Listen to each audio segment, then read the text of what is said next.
आज का मेरा टॉपिक है एपिलेप्सी यानी आज हम बात करेंगे मिर्गी की बीमारी के बारे में। एपिलेप्सी एक ऐसा डिसऑर्डर है, एक ऐसी बीमारी है जिसके अंदर सेंट्रल नर्वस सिस्टम का या सीएनएस का इलेक्ट्रिकल रिदम, इलेक्ट्रिकल एक्टिविटी जो है ना ब्रेन की, वो डिस्टर्ब हो जाती है। अब उसकी वजह से क्या क्या अलामात, क्या क्या सिम्टम्स देखने को मिलते हैं। लॉस ऑफ कॉन्शियसनेस यानी कि पेशेंट जो है वो बेहोश हो जाता है, उसको शदीद किस्म की बेचैनी होती है जिसे हम एंग्जाइटी कहते हैं। स्टेयरिंग, वो एक किसी पॉइंट को घूरना शुरू कर देगा, देखने लग जाएगा। और वीकनेस होगी, बहुत ज़्यादा कमज़ोरी, उसके अलावा मसल की कॉन्ट्रैक्शन के खिंचाव और जर्किंग स्टार्ट हो जाती है। बॉडी पार्ट्स से लगातार झटके की तरह मूवमेंट आती है। ठीक है, अब हम लोग देखेंगे कि अगर ब्रेन की एनाटमी को हम थोड़ा सा रिकॉल करें, नर्वस सिस्टम में हम लोगों ने ब्रेन की एनाटमी देखी थी, यानी कि उसके स्ट्रक्चर की बात करें तो ब्रेन के अंदर लोब्स होती हैं। ठीक है, फ्रंट साइड पे फ्रंटल लोब है, देन उसके साथ टेम्पोरल लोब है, और पीछे फिर ऑक्सीपिटल लोब है, और साइड में टेम्पोरल लोब है। अब हर लोब के हिसाब से हम देखेंगे कि कौन, अगर कोई लोब इफेक्टेड है तो उसकी वजह से क्या कॉन्सिक्वेंसेज होंगे, क्या पेशेंट में चीज़ें ख़राब होंगी। ठीक है, अब सीजर्स की जब हम बात करते हैं ना, एपिलिप्सी के अंदर सीजर्स होते हैं। सीजर्स जनरलाइज्ड होते हैं, यानी कि पूरे के पूरे ब्रेन के एरियाज को इन्वॉल्व करें, या फिर लोकल होंगे या फोकल सीजर्स होंगे जो इसमें कोई एक लोब, जैसे कि अगर फ्रंटल लोब इन्वॉल्व है तो क्या होगा, अगर ऑक्सीपिटल लोब इन्वॉल्व है तब क्या होगा, टेम्पोरल, ये चीज़ हम देखेंगे। अगर तो फ्रंटल लोब से सीजर स्टार्ट हो रहे हैं तो उसकी वजह से मोटर कंट्रोल लॉस हो जाएगा, यानी कि जो पेशेंट की मूवमेंट है वो उसके आउट ऑफ कंट्रोल हो जाएगी। उसके बिहेवियर के अंदर चेंजेस आएंगे, और उसकी लैंग्वेज और एक्सप्रेशन के अंदर चेंजेस आएंगे। अगर अब मसला आ रहा है पैराइटल लोब के अंदर, तो इसकी वजह से क्या होगा कि पेशेंट को ऐसे फील होगा जैसे उसकी बॉडी सुन हो रही है, नमनेस फील होगी, टिंगलिंग, जैसे चुनटियाँ जिस्म पे रेंग रही हैं, या फिर उसको ऐसा लगेगा जलने वाली जैसे सेंसेशन होती है, जैसे कोई चीज़ जल जाती है। ठीक है, या फिर बहुत ज़्यादा ठंडी ठंडी उसको सेंसेशंस आएंगी। ठीक है, उसके बाद हम बात करेंगे ऑक्सीपिटल लोब की, जो बैक साइड प्रेजेंट है, स्कल की या खोपड़ी जिसे हम कह लें, पीछे हेड के पीछे अगर आप हाथ लगा के देखें इसके नीचे बिल्कुल एग्जैक्टली ऑक्सीपिटल लोब प्रेजेंट है। इसके अंदर अगर मसला होगा तो पेशेंट को जो है मल्टी कलर की, मुख्तलिफ किस्म के रंगों की शेप्स नज़र आएंगी। ठीक है, और जैसे कि सर्कल्स कुछ लोगों को नज़र आते हैं, कुछ लोगों को फ्लैशेस नज़र आते हैं डिफरेंट लाइट्स के, डिफरेंट कलर्स की लाइट्स के, और कुछ लोगों में ऐसा भी होता है कि कुछ देर के लिए उनका टेम्प्रेरी विज़न लॉस हो जाता है, उनकी नज़र चली जाती है। ठीक है, वो बाद में रिकवर हो जाती है, वापस आ जाती है। ठीक है, अब हम बात करेंगे टेम्पोरल लोब की। टेम्पोरल लोब के अंदर जब सीजर्स होते हैं तो उसकी वजह से क्या होता है कि उसको एक ऑड स्मेल, अजीब सा टेस्ट, और कानों में आवाज़ें आती हैं, ऐसे क्रिंगिंग इन ईयर्स हो रही होती है।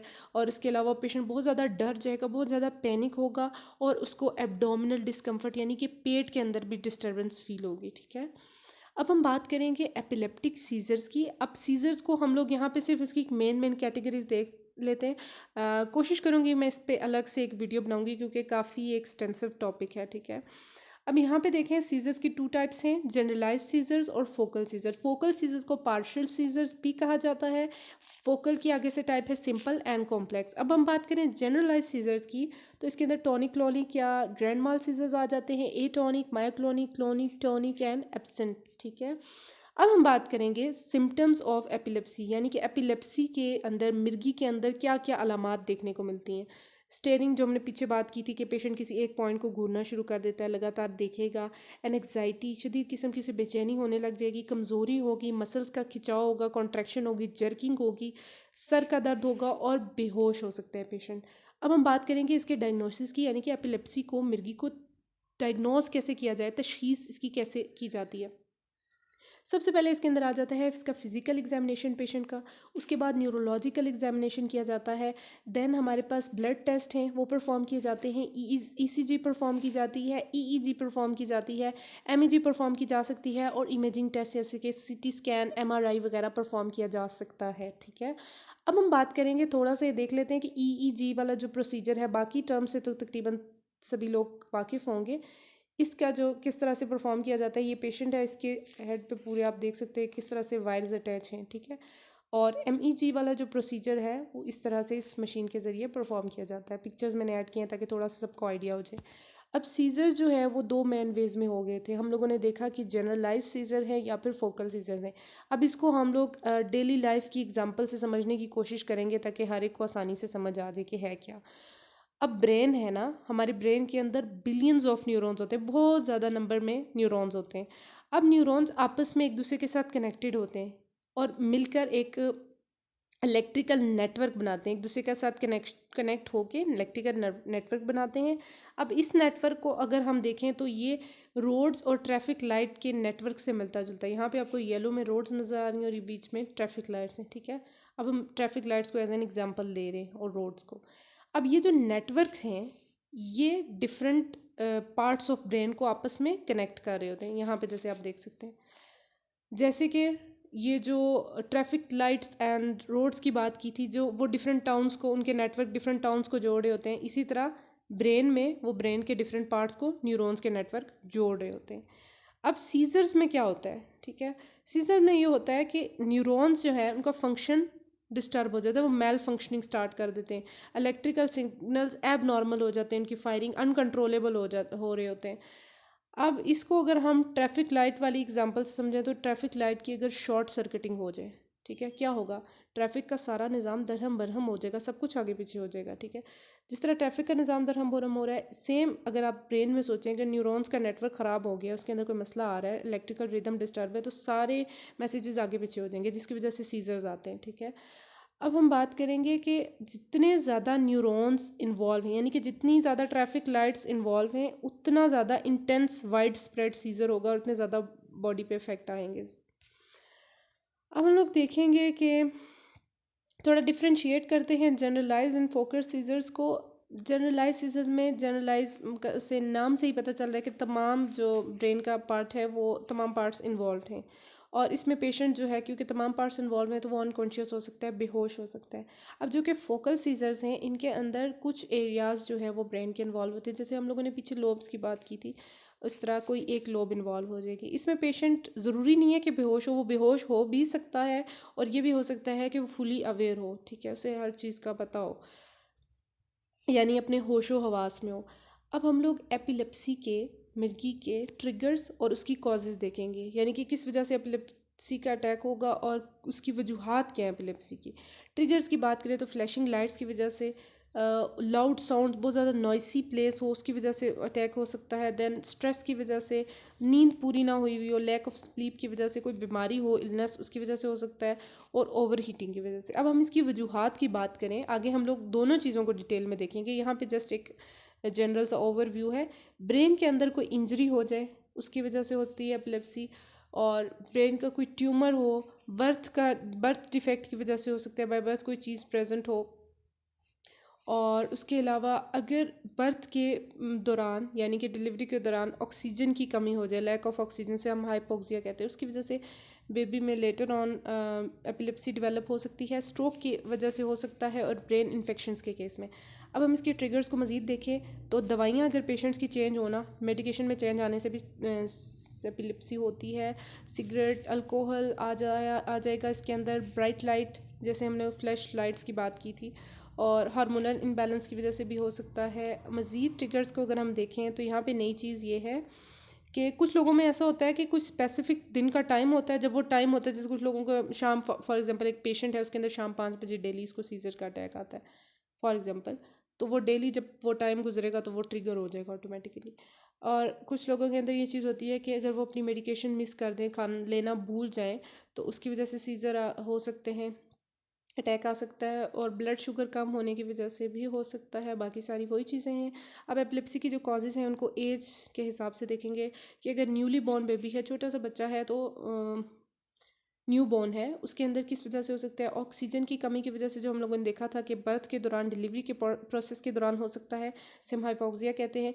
ग्लूकोज, कैल्शियम या मैग्नीशियम लो हो जाए, उसकी वजह से इन्फेक्शन हो जाए, और जेनेटिक प्रिडिस्पोजिशन, यानी कि जेनेटिकली फैमिली में ये डिजीज़ रन कर सकती है। अब ये जो है ना जेनेटिक वाला जो प्रॉब्लम है, वो न्यू बॉर्न के अंदर भी हो सकता है, चाइल्ड के अंदर भी, अडल्ट और सीनियर तमाम एज ग्रुप्स के अंदर ये चीज़ कॉमन है, ठीक है। उसके बाद मिटरनल ड्रग यूज़, यानी कि माँ जो है, ठीक है, बिफोर बर्थ, जो इंट्रा यूट्राइन पीरियड था, इंट्रा यूट्राइन लाइफ थी, उसके दौरान बच्चे की जो माँ है, फीटस की जो मदर है, वो अगर कोई ड्रग यूज़ कर रही है तो उसके असर ऑब्वियसली फीटस पे होगा और बर्थ के बाद हो सकता है कि उसके अंदर एपिलेप्सी डेवलप हो जाए इस तरह से। उसके अलावा मेटाबॉलिक डिसफंक्शंस की वजह से हो सकता है। चाइल्ड थोड़े से जो बड़े बच्चे हो जाते हैं उनकी अगर हम बात करें तो फीवर की वजह से, इन्फेक्शन है, कोई ब्रेन के अंदर ट्यूमर है, ट्रॉमा है, कोई इंजरी हो गई है, और कॉन्जेनिटल डिजीज़ यानी कि बाय बर्थ कोई मसला प्रेजेंट है, कोई डिजीज़ प्रेजेंट है, ब्रेन की डिजीज़ है, उसकी वजह से हो सकता है। एडल्ट के अंदर ट्यूमर, ट्रॉमा, डिजीज़ की वजह से ब्रेन के अंदर, और स्ट्रोक की वजह से हो सकता है ड्रग्स और अल्कोहल का एब्यूज़, यानी कि कोई बंदा ड्रग यूज़ कर रहा है, या विड्रॉल ये मतलब वो यूज़ कर रहा था उसने एकदम छोड़ दी है, उसकी वजह से भी एपिलेप्सी हो सकती है। उसके बाद अगर सीनियर एल्डर पॉपुलेशन में थोड़े ओल्ड एज लोगों की बात करें तो उनमें स्ट्रोक की वजह से डिमेंशिया, अल्जाइमर डिजीज़, ब्रेन के अंदर कोई ट्यूमर है, कोई ट्रॉमा है, कोई इंजरी हो गई उसकी वजह से, मेटाबॉलिक इम्बैलेंस की वजह से, और सर्टेन ड्रग्स ऐसी होती हैं जिनके यूज़ की वजह से हो सकता है, ठीक है, और इन्फेक्शन की वजह से। अब हम लोगों ने कॉजेज़ को अगर मज़ीद देखें तो 7 पॉसिबल कॉजेज़ हैं एपिलेप्सी की, 7 वजूहात एपिलेप्सी की हैं। सबसे पहले जीन्स हैं, जेनेटिकली ये फैमिलीज़ में रन करती है बीमारी, ठीक है। प्री नेटल इंजरी, जैसे हम लोगों ने पीछे देखा था कि अगर मदर जो है वो ड्रग्स यूज़ कर रही है तो उसकी वजह से बेबी को नुकसान पहुंचेगा। लेटर ऑन लाइफ जब वो बर्थ के बाद उसको सीजर्स हो सकते हैं, एपिलेप्सी डेवलप हो सकती है। और कोई इंजरी हुई है ड्यूरिंग इंट्रायूट्राइन लाइफ या गेस्टेशनल पीरियड के दौरान, उसके बाद हेड के सर पे कोई चोट लगी, हेड ट्रॉमा, ब्रेन की कोई कंडीशन है, कोई बीमारी चल रही है उसकी वजह से, डेवलपमेंटल कंडीशंस की वजह से या डिसऑर्डर्स की वजह से हो सकता है, इन्फेक्शियस डिजीज़ की वजह से। अब हम बात करेंगे ट्रीटमेंट ऑफ एपिलेप्सी, यानी कि एपिलेप्सी का इलाज कैसे किया जा सकता है। इसके इलाज के 4 मुख्तलिफ मेथड्स हैं। पहला है एंटी एपिलेप्टिक ड्रग्स, यानी कि दवाइयाँ ऐसी जिनके ज़रिए पेशेंट को ठीक किया जा सकता है, एपिलेप्सी को कंट्रोल किया जा सकता है, जिसको हम एईडी कहते हैं। देन हमारे पास है वीएनएस, वेगस नर्व की स्टिमुलेशन और deep brain stimulation. Third number पे हमारे पास सर्जरी आ जाती है, और देन डाइट आ जाती है। अब थोड़ा सा हम लोग हर एक को देखते हैं। मेडिकेशन जो है ना वो मोस्ट कॉमन अप्रोच है एपिलेप्सी को, मिर्गी को ट्रीट करने के लिए। सर्जरी जो है वो हर एक पेशेंट के लिए होती, ये रिकमेंड की जाती है फोकल सीजर्स वाले पेशेंट्स में जिनके अंदर दवाइयाँ असर नहीं कर रही, ड्रग रेजिस्टेंट एपिलेप्सी है, और यहाँ या फिर सर्जन को पता चल गया कि ब्रेन के किसी खास पोर्शन में उसकी कोई लीजन है और वो उसको सर्जरी के ज़रिए रिमूव करके पेशेंट को ठीक कर सकता है, उस केस में होगी, ठीक है। डिवाइसेस जैसे कि हम लोगों ने कहा वेगस नर्व की स्टिमुलेशन है, और दूसरा जो डीप ब्रेन स्टिमुलेशन देखी थी, ये वो थेरेपीज़ हैं जिसमें ड्रग्स यूज़ नहीं होती और इनोवेटिव टेक्नोलॉजी को यूज़ करके आप टारगेटेड स्टिमुलेशन सेंड कर सकते हैं। और डाइटरी थेरेपीज़ के अंदर कीटोजेनिक डाइट काफ़ी मशहूर है और काफ़ी इफ़ेक्टिव है एपिलेप्टिक पेशेंट्स के लिए, और मॉडिफाइड एटकिंस वगैरह यूज़ होते हैं। अब हम लोग देखेंगे कि एपिलेप्सी की वजह से किसी को डिप्रेशन कैसे हो सकता है। एपिलेप्सी की वजह से साइको सोशल प्रॉब्लम्स आते हैं, जैसे कि किसी की जॉब चली जाती है, अपना सेल्फ कंट्रोल जो है वो लॉस हो जाता है, ड्राइविंग में लिमिटेड, लाइफ में बहुत सारी लिमिटेशंस आ सकती है, वो पेशेंट ड्राइव नहीं कर सकता, कोई मशीन यूज़ नहीं कर सकता प्रॉपर्ली, और इसकी वजह से डिप्रेशन होगा ऑब्वियसली। और एंटी एपिलेप्टिक ड्रग्स यूज़ करते हैं तो या पॉलीफार्मेसी हो जाती है, इसकी वजह से डिप्रेशन होता है।